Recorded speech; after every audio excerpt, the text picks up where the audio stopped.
শুভেচ্ছা বাঙালিয়ানার প্রদেশের সংবাদে স্বাগত। শুরুতে শুনে নিচ্ছি সংবাদ শিরোনাম। যুক্তরাষ্ট্রের সঙ্গে বাণিজ্য চুক্তির খেসারতে বিপুল অর্থ হারাতে হতে পারে বাংলাদেশকে। টাকার অঙ্কে দাঁড়াতে পারে ১৩২৭ কোটি। দেশে ৩৬ বছর নারী নেতৃত্বাধীন সরকার থাকলেও হয়নি সত্যিকারের ক্ষমতায়ন। কোনো দলেই উঠে আসছে না সত্যিকারের নারী নেতৃত্ব। সিনিয়র রাজনীতিবিদ মুজাহিদুল ইসলাম সেলিমের সঙ্গে সাক্ষাৎকারের ভিত্তিতে এই বিষয়ে দেখবেন বাঙালিয়ানার বিশেষ প্রতিবেদন। দেখতে ক্লিক করুন আই বাটনে। জঙ্গল সলিমপুর যেন বাস্তবের মির্জাপুর। পুরো মার্চ মাস জুড়ে থাকছে বাঙালিয়ানার বিশেষ আয়োজন অগ্নিঝরা মার্চ। দেখতে চোখ রাখুন বাঙালিয়ানায়। এবার অন্যান্য সংবাদের সঙ্গে বিস্তারিত।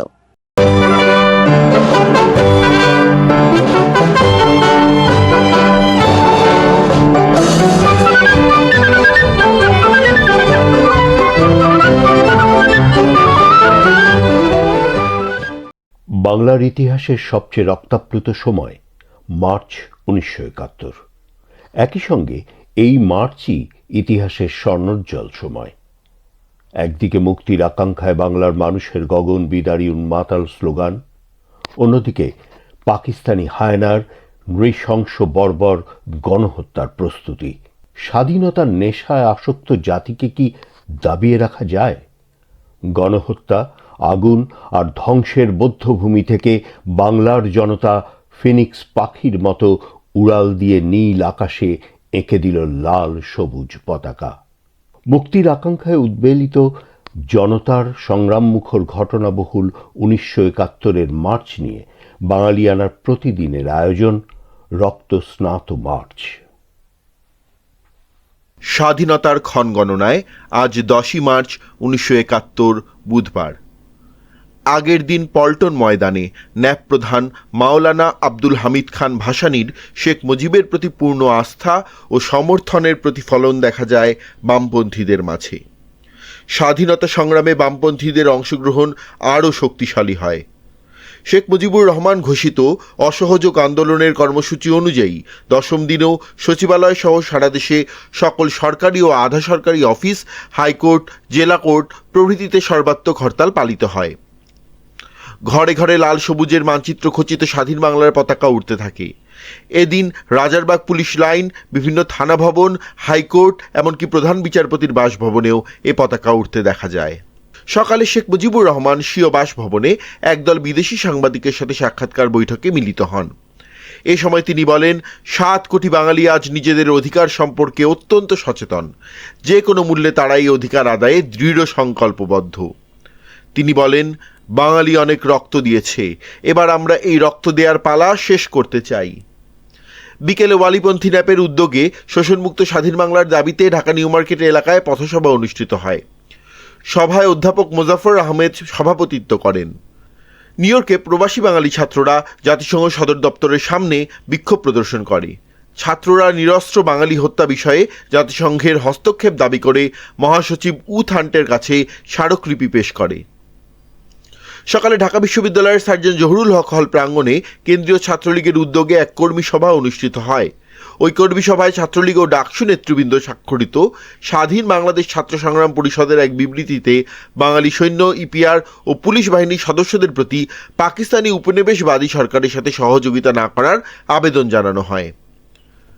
ঢাকায় শেখ মুজিবুর রহমান এক বিবৃতিতে বলেন, বাংলাদেশের জনগণের নামে আমি যে নির্দেশ দিয়েছি, সচিবালয় সহ সরকারি ও আধা সরকারি অফিস, আদালত, রেলওয়ে ও বন্দরগুলোতে তা পালিত হচ্ছে। বঙ্গবন্ধু তার বিবৃতিতে আরও বলেন, ক্ষমতাসীন চক্র প্রতিহিংসাপরায়ণ মনোবৃত্তি নিয়ে বাংলাদেশের জনগণের বিরুদ্ধে গভীর চক্রান্তে লিপ্ত। সামরিক সজ্জা অব্যাহত রেখে বাংলার বুকে এক জরুরি অবস্থা কায়েম রাখার প্রয়াসী। করাচিতে সাংবাদিকদের সঙ্গে আলোচনাকালে ন্যাপ প্রধান ওয়ালি খান বলেন, তিনি বঙ্গবন্ধুর সাথে মতবিনিময়ের জন্য ১৩ মার্চ ঢাকায় আসবেন।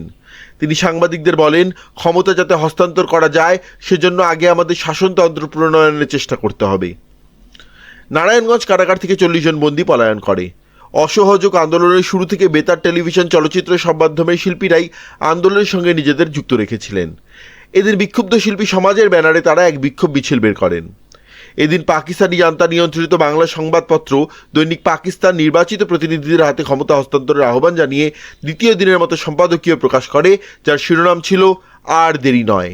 এছাড়া দি পিপল পত্রিকায় পূর্ব পাকিস্তানের রক্তপাতের জন্য ভুট্টোকে দায়ী করে লেখে, বাঙালির রক্তপাতের জন্য ভুট্টো দায়ী। Zahur Ahmed Chowdhury, M R Siddique, M A Hannan, M A Mannan, Sirajul Islam Chowdhury, Moulvi Syed Ahmed, A B M Mohiuddin Chowdhury প্রমুখের নেতৃত্বে চট্টগ্রাম সংগ্রাম পরিষদ গঠিত হয়। কেন্দ্রীয় কমিটি থেকে আসা যে কোনো সিদ্ধান্ত চট্টগ্রামে বাস্তবায়নের সংকল্প ব্যক্ত করে চট্টগ্রাম সংগ্রাম পরিষদ। অধ্যাপক মমতাজ উদ্দিন লিখিত এবারের সংগ্রাম নাটকের মহড়া দেয় চট্টগ্রাম শিল্প সাহিত্য পরিষদের শিল্পীরা। বাংলাদেশ ও যুক্তরাষ্ট্রের সাম্প্রতিক বাণিজ্য চুক্তির কারণে চলতি অর্থবছরেই সরকার প্রায় ১,৩২৭ কোটি টাকা শুল্ক রাজস্ব হারাতে পারে বলে জানিয়েছে Centre for Policy Dialogue CPD. সংস্থাটি মনে করছে, এই চুক্তির ফলে বিশ্ব বাণিজ্য সংস্থার সদস্য অন্যান্য দেশকেও একই ধরনের সুবিধা দিতে পারে, যা ভবিষ্যতে বড় ধরনের অর্থনৈতিক ঝুঁকি তৈরি করতে পারে। ১০ মার্চ রাজধানীর ধানমন্ডিতে সিপিডির কার্যালয়ে ২০২৬-২৭ অর্থবছরের বাজেট সুপারিশ শীর্ষক এক গোল টেবিল বৈঠকে এসব তথ্য তুলে ধরা হয়। বৈঠকে মূল প্রবন্ধ উপস্থাপনা করেন সিপিডির নির্বাহী পরিচালক ফাহমিদা খাতুন। তিনি বলেন, বাংলাদেশ সম্প্রতি যুক্তরাষ্ট্রের সঙ্গে রেসিপ্রোকাল ট্রেড এগ্রিমেন্ট স্বাক্ষর করেছে। এই চুক্তির আওতায় যুক্তরাষ্ট্র থেকে আমদানিকৃত প্রায় ৪,৫০০ পণ্যে শুল্কমূল্য সুবিধা দিতে হবে। পাশাপাশি আগামী ৫ থেকে ১০ বছরের মধ্যে আরও ২,২১০ ধরনের পণ্যে শুল্ক ছাড় দিতে হবে। তার মতে, এ সিদ্ধান্তের ফলে চলতি অর্থবছরেই সরকার আমদানি শুল্ক থেকে প্রায় ১,৩২৭ কোটি টাকা রাজস্ব হারাতে পারে। তিনি আরও বলেন, চুক্তির মাধ্যমে যুক্তরাষ্ট্রকে একতরফাভাবে শুল্কমূল্য বাজার সুবিধা দেওয়া হয়েছে, যা ডব্লিউটিও এর নীতির সঙ্গে সাংঘর্ষিক হতে পারে। তবে এর ফলে ডব্লিউটিওর আওতাভুক্ত অন্যান্য দেশকেও একই সুবিধা দিতে বাধ্য হতে পারে বাংলাদেশ।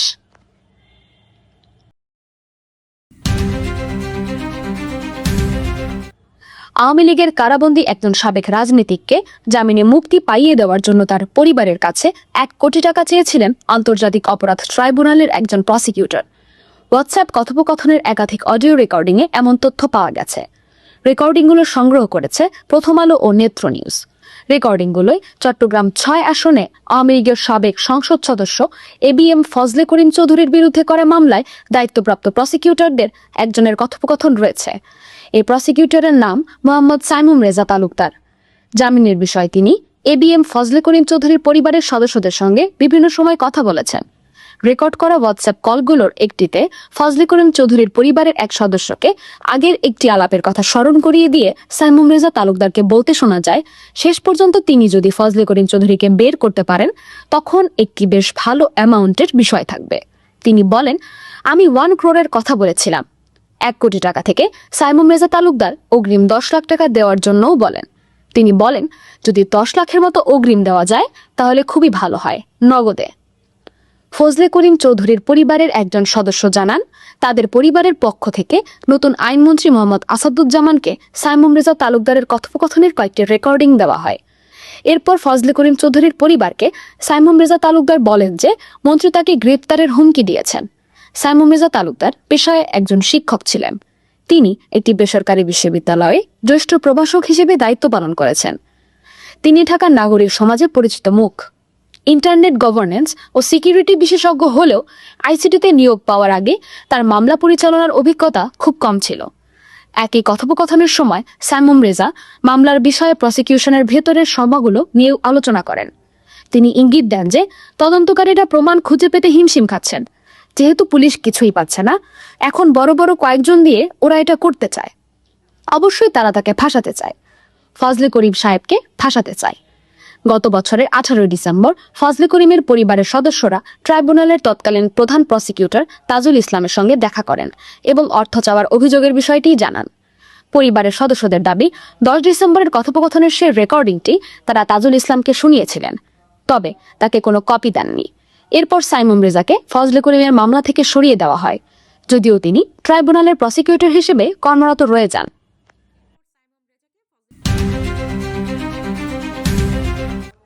অ্যামাজন প্রাইমের বিখ্যাত ওয়েব সিরিজ মির্জাপুর। এই সিরিজে ফুটে উঠেছে উত্তরপ্রদেশের শহর মির্জাপুরের গল্প, যে শহরে চলে একজন অপরাধী কালীন ভাইয়াকে কেন্দ্র করে। কালীন বা কার্পেটের আড়ালে যিনি চালান এক ভয়ঙ্কর অপরাধ চক্র। প্রকাশ্যেই যিনি হকার ব্যবহার করে অস্ত্র বিক্রি করেন। তার বিপুল প্রভাব আমরা দেখি স্থানীয় এমনকি আঞ্চলিক রাজনীতিতেও। প্রায় কাছাকাছি গল্প জঙ্গল সলিমপুরেরও। অবশ্য মাফিয়া চক্রে আজ সেখানে তেমন জঙ্গল নেই, তবে তাৎপর্যপূর্ণ নামটা আছে, কারণ সেখানে এখনো চলে, অন্তত 9 মার্চ পর্যন্ত চলেছে জঙ্গলের আইন।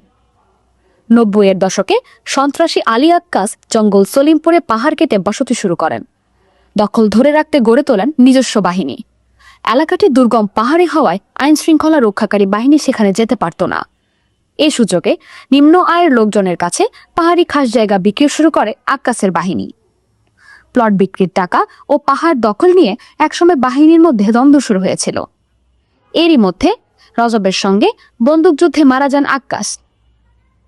এর কিছুদিন পর আক্কাসের সহযোগী কাজী মশিউর রহমান, ইয়াসিন মিয়া, গফুর মেম্বার ও গাজী সাদিক আলাদা আলাদা দল তৈরি করেন। বিগত আওয়ামী লীগ সরকার ক্ষমতায় আসার পর ইয়াসিন সীতাকুণ্ডের এস.এম. আল মামুনের আশ্রয়ে ছিলেন। আল মামুন সীতাকুণ্ডের সাবেক সংসদ সদস্য ও আওয়ামী লীগের নেতা। ইয়াসিন আলীনগর বহুমুখী সমিতির নেতৃত্বে রয়েছেন। অন্যদিকে মহানগর ছিন্নমূল বস্তিবাসী সংগ্রাম পরিষদের নেতৃত্বে রয়েছেন কাজী মশিউর ও গাজী সাদেক। যারা প্লট কিনেছেন তারাই এই দুই সমিতির সদস্য। বর্তমানে এই দুই সমিতিতে প্রায় 30,000 সদস্য রয়েছেন।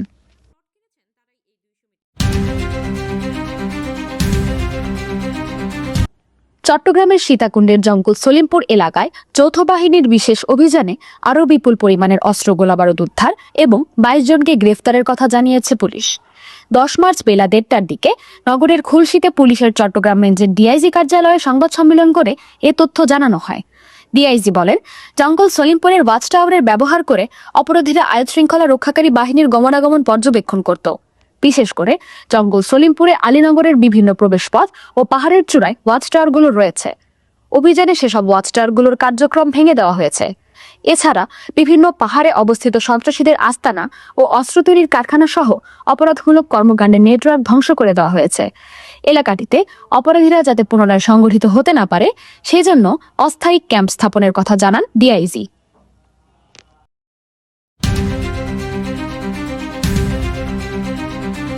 আগামী 5 বছরের মধ্যে দেশের প্রায় 4 কোটি পরিবারের কাছে ফ্যামিলি কার্ড পৌঁছে দেওয়া হবে বলে দৃঢ় আশাবাদ ব্যক্ত করেছেন প্রধানমন্ত্রী তারেক রহমান।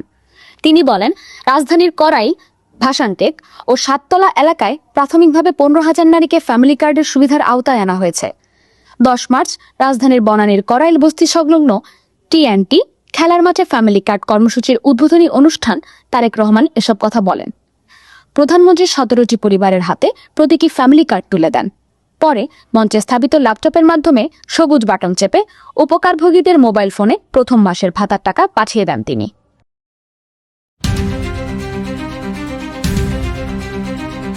দেশের 8টি বিভাগীয় শহরে ক্যান্সার, কিডনি ও হৃদরোগ চিকিৎসা কেন্দ্র স্থাপন প্রকল্পের আওতায় সেন্ট্রাল এয়ার কন্ডিশনিং সিস্টেম ব্যবস্থাপনা শিখতে যুক্তরাষ্ট্র যাচ্ছেন গণপূর্ত অধিদপ্তরের 8 জন শীর্ষ কর্মকর্তা। আগামী 15ই মার্চ তাদের এই সফরের তারিখ চূড়ান্ত হয়েছে। সফরকারীদের মধ্যে অতিরিক্ত প্রধান প্রকৌশলী সহ প্রকল্প পরিচালকও রয়েছেন। সংশ্লিষ্টরা জানিয়েছেন, প্রশিক্ষণার্থীদের এই সফরের যাবতীয় খরচ বহন করবে ডানহাম বুশ নামক একটি মার্কিন প্রতিষ্ঠান। কর্মকর্তাদের দাবি, হাসপাতালগুলোর নির্মাণ শেষে অর্জিত জ্ঞান রক্ষণাবেক্ষণ কাজে প্রয়োগ করা হবে।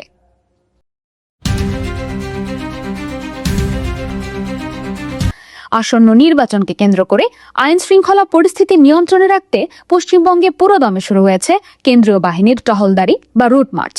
উত্তর ও দক্ষিণ কলকাতার অলিগলিতে প্রতিদিন গড়ে 20 কিলোমিটার পথ হেঁটে এলাকা চেনার কাজ ছাড়ছেন জওয়ানেরা। রাজ্যে ইতোমধ্যে 240 কোম্পানি বাহিনী পৌঁছেছে, যার মধ্যে কলকাতায় মোতায়েন থাকছে 30 কোম্পানি। বাহিনীর এই আগাম টহলের মূল উদ্দেশ্য দুটি। প্রথমত, স্থানীয় ভৌগোলিক অবস্থান, গলি ও স্পর্শকাতর মোড়গুলো চিনে নেওয়া। দ্বিতীয়ত, সাধারণ ভোটারদের মধ্যে নিরাপত্তা বোধ তৈরি করা। কোনো রাজনৈতিক আলাপচারিতায় না জড়িয়ে জওয়ানেরা মূলত রুট ম্যাপ তৈরিতে মনোযোগী। কেন্দ্রীয় বাহিনীর এই সক্রিয় উপস্থিতি রাজ্যে নির্বাচনী আমেজ বাড়িয়ে তুলেছে, যা শান্তিপূর্ণ ভোট গ্রহণের প্রাথমিক প্রস্তুতি হিসেবে দেখা যাচ্ছে।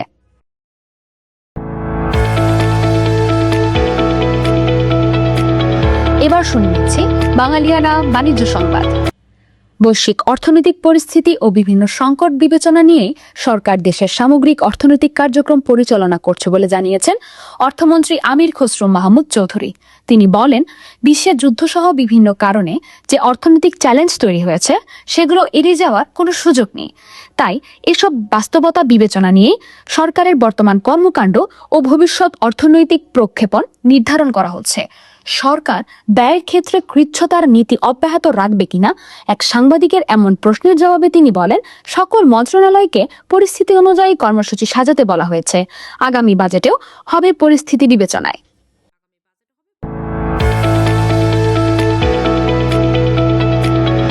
এবার শুনে নিচ্ছি বাঙালিয়ানার ক্রীড়া সংবাদ। ঘটনাটা যুক্তরাষ্ট্র ও ইসরায়েলের সঙ্গে ইরানের যুদ্ধ শুরু হওয়ার ঠিক 2 দিন পরের। নারী এশিয়ান কাপের ম্যাচে দক্ষিণ কোরিয়ার বিপক্ষে মাঠে নেমেছিল ইরান। ম্যাচের আগে যখন ইরানের জাতীয় সঙ্গীত বাজছিল, ফুটবলাররা তখন পাথরের মতো স্থির ছিলেন, ঠোঁট নড়েনি একজনেরও।